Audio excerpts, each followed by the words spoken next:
She's crazy. She's like Instagram, Facebook, or not Facebook. She's like Snapchat. So, we're going to start.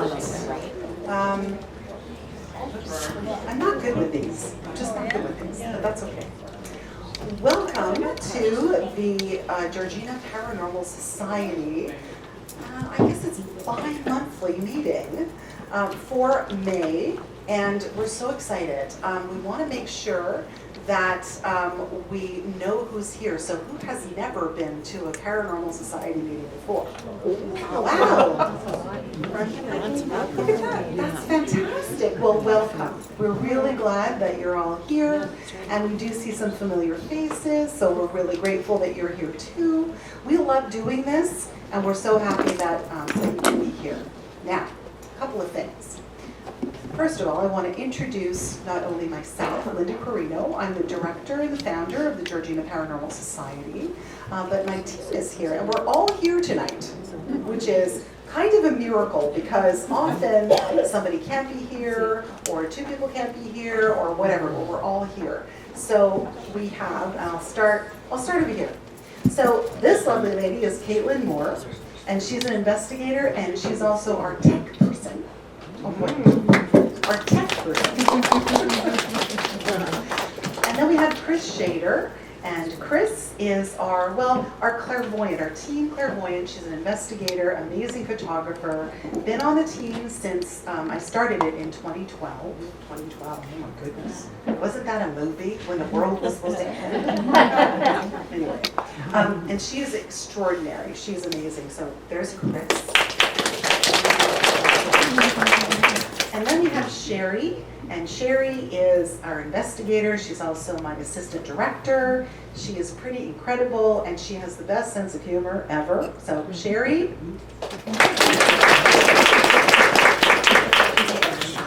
And then we have Deb, and Deb is a researcher, investigator, photographer. She's everything, and she's pretty incredible. If you want something found out, she'll find it. She's really good at that. So Deb. So some of you probably don't know what we do, or suspect that you know what we do. But the Georgina Paranormal Society was founded in 2012 after many years of me being in the field and seeing that there was a need in Georgina for something like this, because there's a lot of stories, a lot of people have incredible experiences, people have seen a lot of things, and Georgina deserved to have a venue, a place that they could go to share experiences in a safe environment, because when you have experiences, often you'll say, well, I'm not going to tell anybody about that because they're going to think I'm crazy. But this is a good place to tell people, you know what, this happened to me and I might be crazy. Because chances are somebody else in the room, or 3 or 4 or 10 or 20 people, might raise their hand and say, actually that happened to me too. So it's a good place to share and know that you're not alone. And that's really, really important.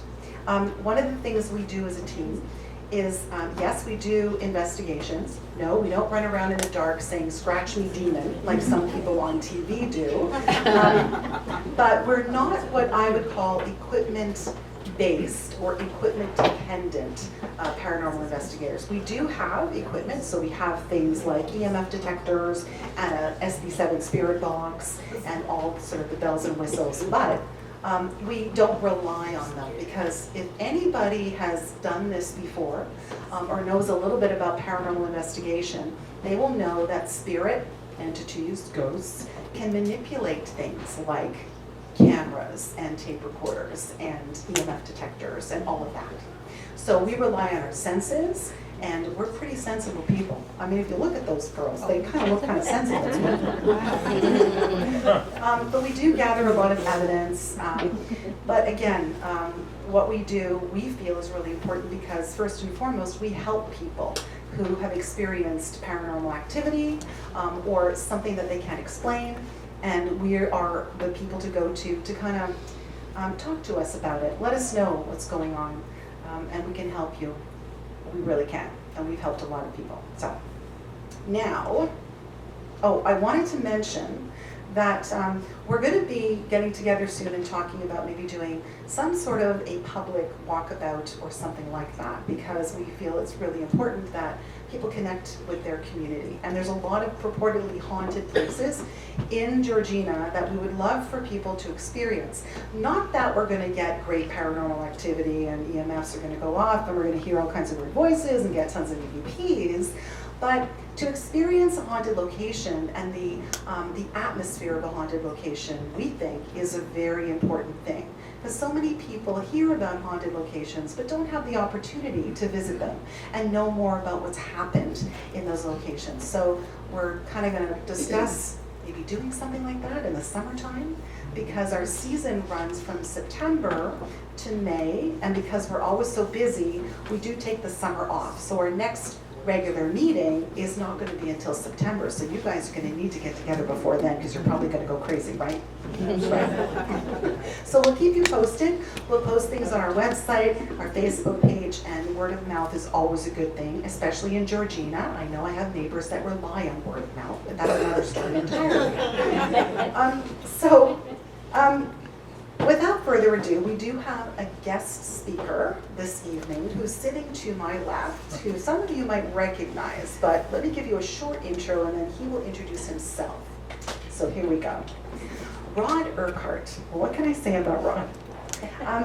Now, as a newspaper editor for more than 40 years, Rod has been writing about life in Georgina. But he'll tell you more about that himself, I'm sure. He first wrote about the Loch Simcoe Monster in 1979, and it created quite a stir. As a matter of fact, a lot of people were afraid to even dip their toes into Lake Simcoe after this article was written. He'll tell you more about that, I'm sure. But he's always been fascinated with all things paranormal. And he's also included such things in his books, and of course there are books out there that are for sale, and we're grateful that he brought them. And there's also t-shirts, so if you did swim with the Lake Simcoe Monster, you might want to grab one of those. But Rod is very knowledgeable, he is humorous, he's eccentric, and he's Rod Urquhart. So welcome, Rod.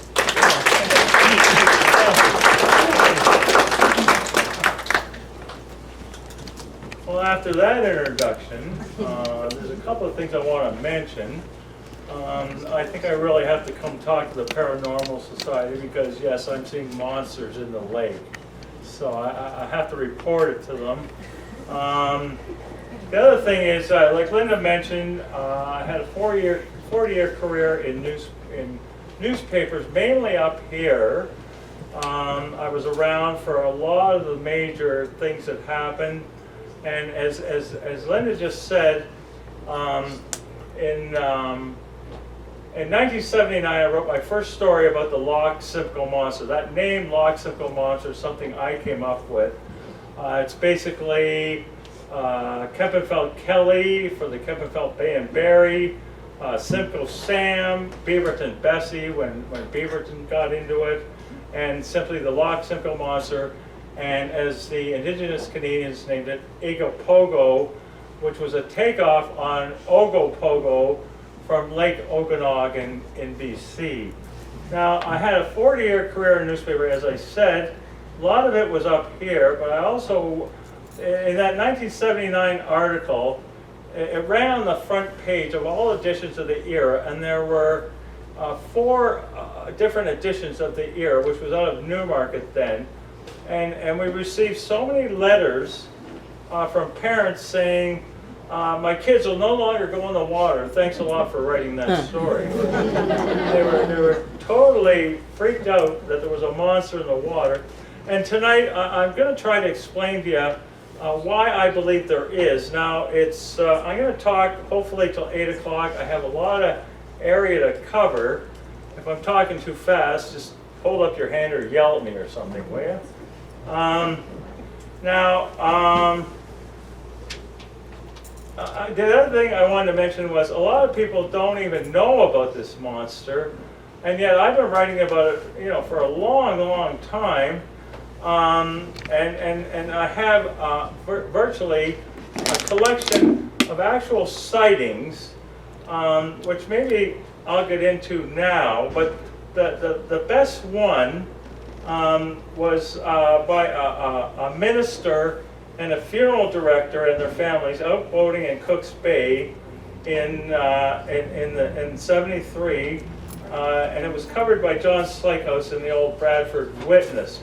Now, Reverend Bill Williams, formerly of Mount Albert, he now lives in Winnipeg, his wife and 2 children, and Neil and Marjorie Lathang of Bradford, spending a leisurely day of boating on the Lathang's cabin cruiser, when around 7 p.m. and the water was just like a mirror. As Lathang said, I was operating the boat and sitting up higher than everybody else, and I turned my head, and they also turned around, and I remember the Reverend's first words, "Great Scott, it's a lake monster." He estimated its length between 30 and 70 feet, which is common of all the sightings, comparing it to the 26-foot cruiser. As they said, the monster was traveling at the water line, and he had a blunt head, which the water was just rolling over. From the head, it went back about 6 or 7 feet, and then there were 4 dorsal fins out of the water about 10 inches, charcoal, and scaly lipping. Then it went back another 8 feet, and there were another identical set of dorsal fins. And so he ended it by saying, "I'm convinced it's a lake monster," or whatever you want to call it. The group decided not to talk about the incident, but word got around, as word does, as Linda was just mentioning. And so the Reverend actually gave his report on a Barrie radio station the next day. And then so Mr. Lathang, who had the funeral home in Bradford, I think is still there, as he told the Bradford Witness, it wasn't a dream or our imagination. There's definitely something in that lake. There just has to be. Now, the official scientific community calls it Igopogo, a legendary cryptozoological creature which is rumored to dwell in Lake Simcoe.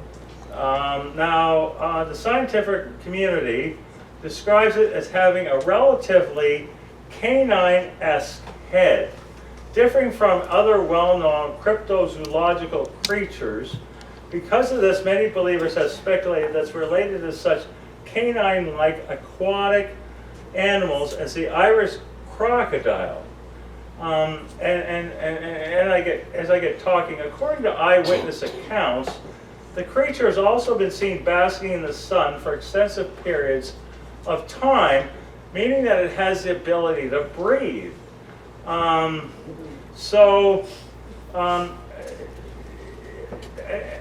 I'll get into it later, some people think that it may actually be a giant otter or a giant seal. In the Star, in 1985, 2 Toronto fishermen fishing on Cook's Bay, they came back and told the Toronto Star they saw a monster. They estimated it at over 15 feet long. It must have weighed close to 1,000 pounds. I've got the guy's name, but it's irrelevant. And they actually feared they were going to be devoured by the beast with this camel's hump and a tail about 7 feet long. But I do have a really, really good account. I wanted to read you. Okay, so this is from a fella. I have his last name and I've talked to him, but I'll just call him Mac, which is his first name. This is a little long, but you'll find this is the best account I've ever had emailed and then confirmed on a phone call. And this is all I'll quote. "Sorry, this is a little out of the blue. I had a terrifying experience with a creature while swimming in Lake Simcoe about 25 years ago. I think about it very often and it gives me chills to this day. I've told the story to lots of friends and family over the years and I received both interest and ridicule. Only one person, a friend of my mother, has also seen a creature in Lake Simcoe. She told me it was Kempenfelt Kelly and that she and her uncle had seen it on his boat in the 70s. So here's Mac's account. It was a sunny day in August 1996. I was age 12. I did what I did nearly every day that summer, and since I was 5. I went to the beach with my brother and Mom, and we would swim out, my brother and I, as far as we could, and look for rocks where crayfish would hide under. And we made it out quite far, and the water was at least 10 feet deep, and it was very sandy with a few large rocks. I always wore a scuba mask so I could search for the crayfish and clams. On this particular day, it was very clear, and the water was not dark or murky. I remember being able to see far in every direction. I swam out with my brother, probably 100 feet from shore, give or take a dozen feet, and we began our search. He called dibs on the first rock. I swam 15 feet further. I remember being able to see him. I dove down a couple of times looking for crayfish. On my final dive down, I had my back to my brother's direction to shore. I got my fingers under the edge of the biggest rock and being careful, feeling for zebra mussels before I gripped. That's when the area around me got much darker, as if a boat was passing almost overhead, but a little in front of me. Or when a cloud obscures the sun and suddenly there's shade. I remember thinking to myself, that's weird, I don't hear a boat. So I started to look up, and that's when I saw it. It was immense. I could not see where it began, and I couldn't see where it ended. It was at least 3 feet thick from its belly to its back. I think it was about 6 feet in front of me. It was moving past me, headed in the direction of Aurelia. It undulated through the water, up and down, not side to side. It was moving really fast, but had a slow undulation like you see in whale videos on YouTube. It was dark gray and scaly, and I saw a small flipper or fin on its side. It was absolutely silent, and it was maybe a second and a half from when I first saw the shadow to when I looked up. I panicked and swam frantically towards my brother, who was unaware of the passing creature. I was a great swimmer, had fins on my feet, so I made it quickly, grabbed his arm, and dragged him to the surface. I screamed, "Monster!" and ran for my life to shore. I remember yelling and trembling at my mom and my brother, trying to convince them what I saw. I was so flustered. But to cut it short, he basically says, even though there haven't been any reported sightings in years, I am convinced it's still out there. Something that size could be hundreds of years old and could still be lurking in Lake Simcoe. Like he also said, I refuse to go more than waist deep in it because I know something lives in there that's much bigger than me. It terrifies me, and I can feel the panic and fear to this day.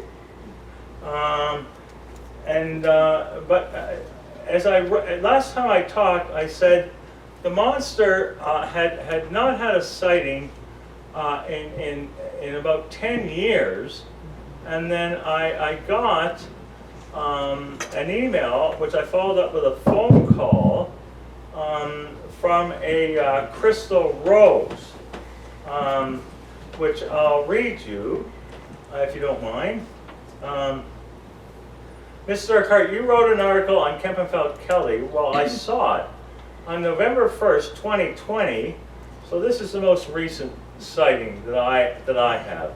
I was sitting at the lake with a friend, like we always did, late around 2 a.m. And the lake at that time was super clear and calm. Out of nowhere, my friend said, "Look at that." And I looked over and I saw it. It had 2 humps trailing behind it and a really long neck.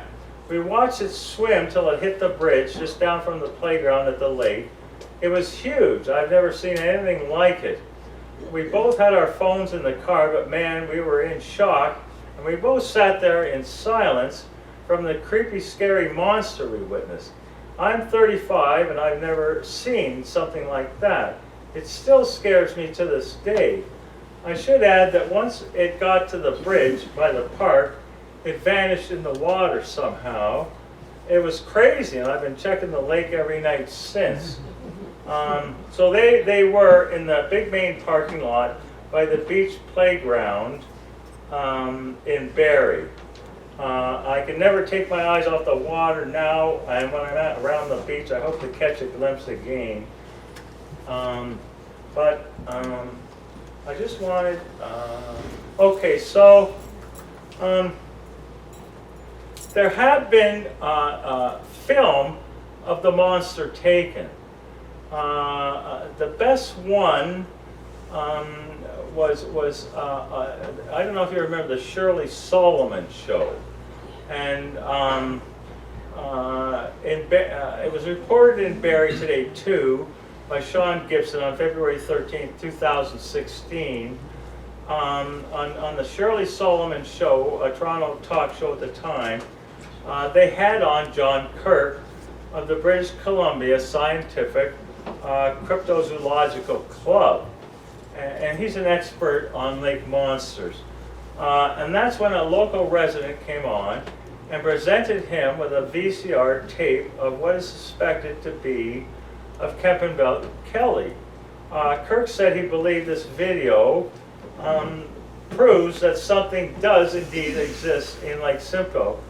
No date was given for when the video was shot, but I highly suspect it may be the one, the famous one, when there was a hydroplane race on Lake Simcoe, and one of the boats malfunctioned, and the guy driving the boat, was trying to fix the engine, and that was the best footage I've ever seen of a monster, whatever you want to call it, in Lake Simcoe. It surfaced, and they were focused on this hydroplane boat, and the monster was just clear as day. Now, as Kirk explained to Barrie Today, the video is clear as day of something jumping out of the water and frolicking about. My honest opinion is that it looks like a massive seal, a seal of some sort, but sincerely very big. I've never seen anything like it before, but that's just his opinion. Okay, so, but I just want to move ahead. So,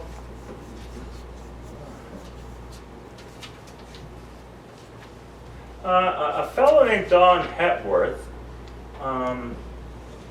who I knew,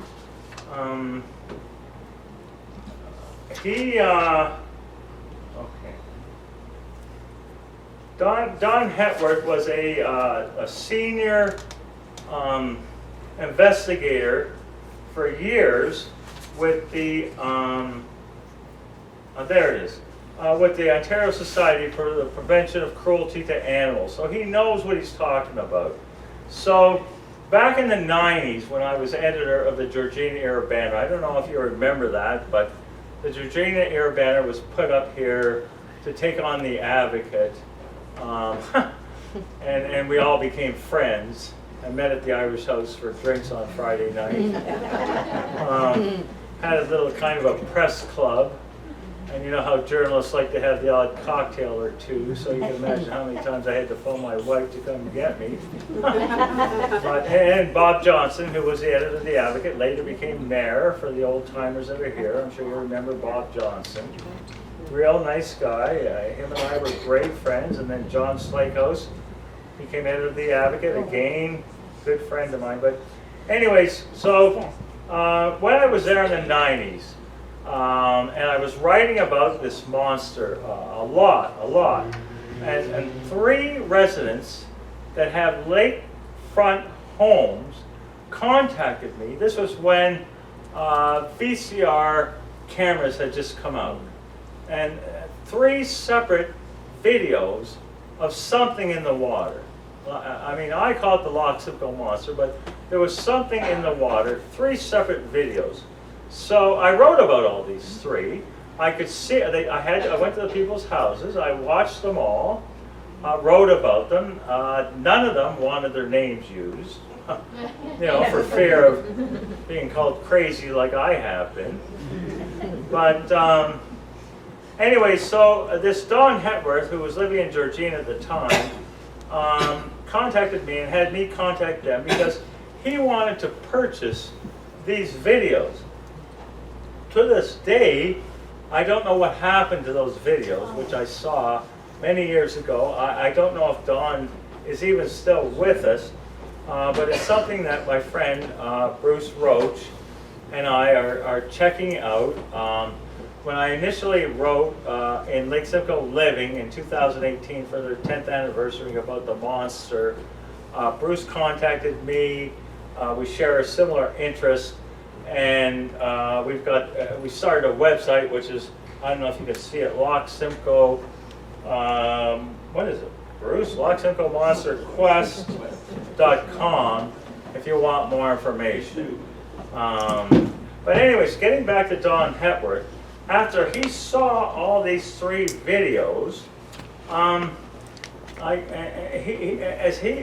being with the Ontario Society for the Preservation of Cruelty to Animals, I mean, he knew a lot about animals, mammals, everything. It was his opinion it was a really, really large seal. And he said that would explain the reports that it's able to breathe.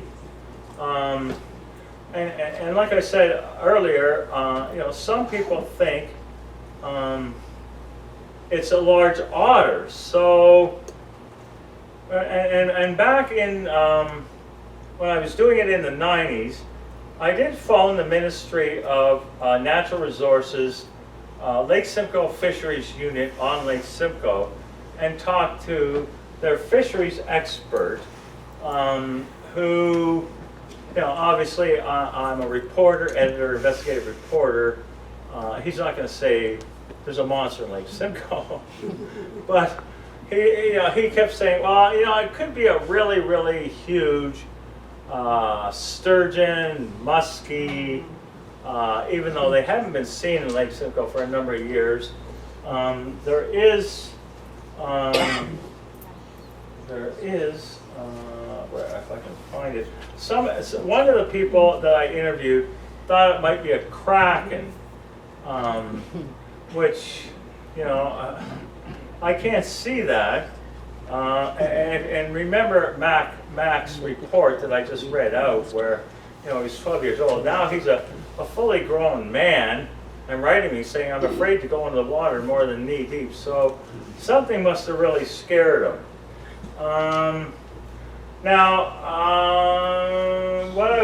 Finally, I bet you're wondering, because the earliest report of the monster was in the 1800s. And you're wondering, how can it be around, centuries later, which I'm going to get into before I wrap up. But I wanted to tell you a funny story, if you can just bear with me. Oh, there we go. Okay, so in, oh, that's not it. Oh, here it is.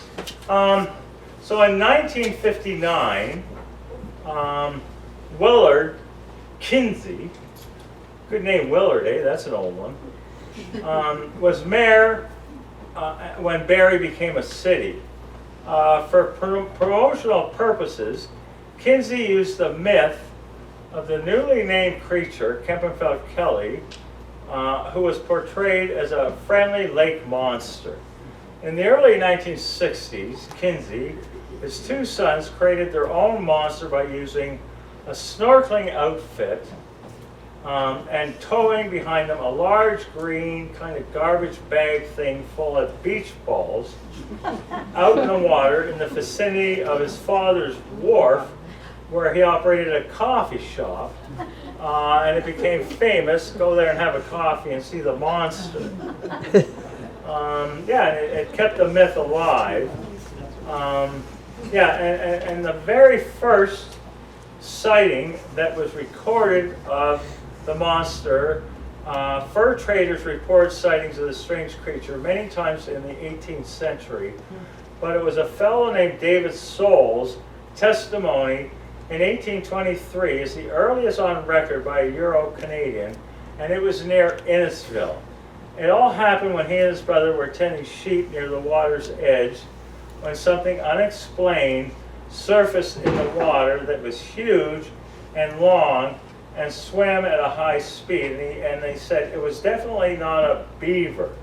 So, I could relate a lot more stories, but one thing I wanted to talk about was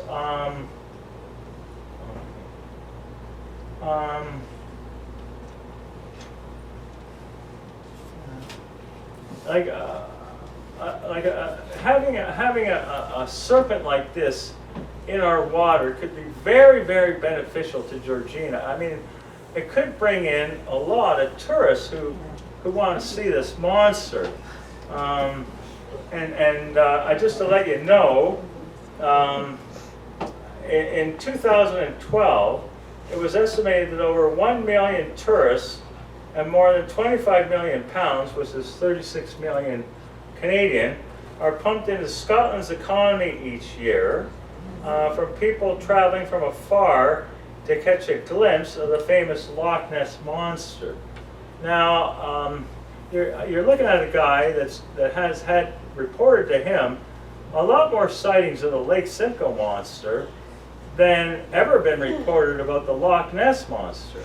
You know, and the most famous sighting of Nessie, which has, you know, the Chinese have sent sonar submarines. There's been sonar microphones lowered. There's been submarines down there looking for him. I mean, nobody's found Nessie. Yeah, a lot of people have seen, you know, Beaverton Bessie, or whatever you want to call it. So Barry has picked up a bit on this, this getting tourists in. You know, they named the Lake Simcoe Beastie, they call it, the official mascot of Kempenfelt, which is a holiday weekend every year up in Barrie. They did festival T-shirts and posters depicting Kempenfelt Kelly as a sort of dumb dinosaur wagging its tail above the water line with a goofy grin and goo-goo eyes. So, I mean, and I did want to tell you one other thing, if I can